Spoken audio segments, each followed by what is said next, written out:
Friends, ఇది తెల్ల జిల్లేడు. ఈ చెట్టుని మన పాతల కాలంలో ఆయుర్వేదంలో మంచిగా యూజ్ చేసేవాళ్ళు. అలాగనే దీనివల్ల లాస్ కూడా ఉందండి. ఈ తెల్ల జిల్లేడు ఇలా తుంచినప్పుడు చూపిస్తారు చూడండి. తుంచినప్పుడు పాలు వస్తాయి. ఈ పాలు కానీ కళ్ళల్లో పడ్డాయంటే కళ్ళు పోయినట్టే. చూసారా? ఇదిగోండి పాలు, మిల్క్. కాకపోతే ఇవి తాగాయి కాదండి. ఒకవేళ తాగారంటే ఊరికి చచ్చిపోతారు. ఆయుర్వేదానికి ఉపయోగపడుతుందని చెప్తున్నా.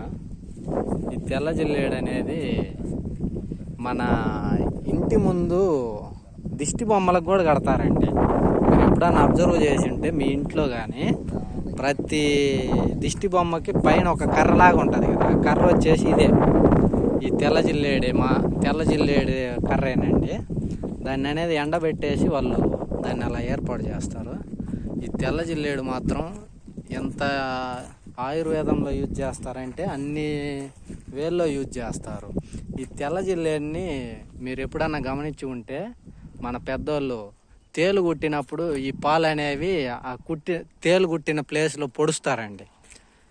ఆ పాలు అనేది అక్కడ పొడవడం వల్ల ఆ విషం పాయిజన్ ఉంటుంది కదా, తేలు యొక్క పాయిజన్, ఆ పాయిజను ఈ పాల వల్ల అది ఇరిగిపోయి మీకు అనేది పెయిన్ లేకుండా తక్కువ పెయిన్తో అంటే తొందరగా రికవరీ అయ్యేదని ఫస్ట్ ఎయిడ్ లాగా యూజ్ అవుతుందండి.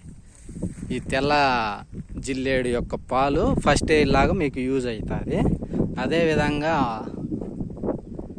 కొన్ని ఆయుర్వేదాల్లో కూడా యూజ్ చేస్తారు. కాకపోతే నాకు ఫుల్గా ఐడియా లేదు.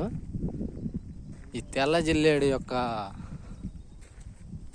చూడండి, తెల్ల జిల్లేడు యొక్క పూత ఇది. ఈ తెల్ల జిల్లేడే కాకుండా ఈ జిల్లేల్లో రెండు రకాలు ఉన్నాయండి నాకు తెలిసి. ఫస్ట్ది ఇది తెల్ల జిల్లేడు అయితే రెండోది కూడా చూపిస్తాను.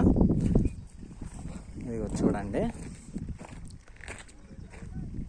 ఇదిగోండి కొంచెం బ్లూ కలర్లో ఉంది కదా పూత, ఇది రెండో జిల్లేడు.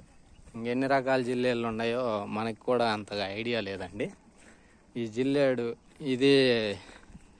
జిల్లేడుని దేనిలో మ్యాక్సిమం యూజ్ చేయరండి. మీరు యూజ్ చేసేదల్లా ఒక తెల్ల జిల్లేడు మాత్రమే.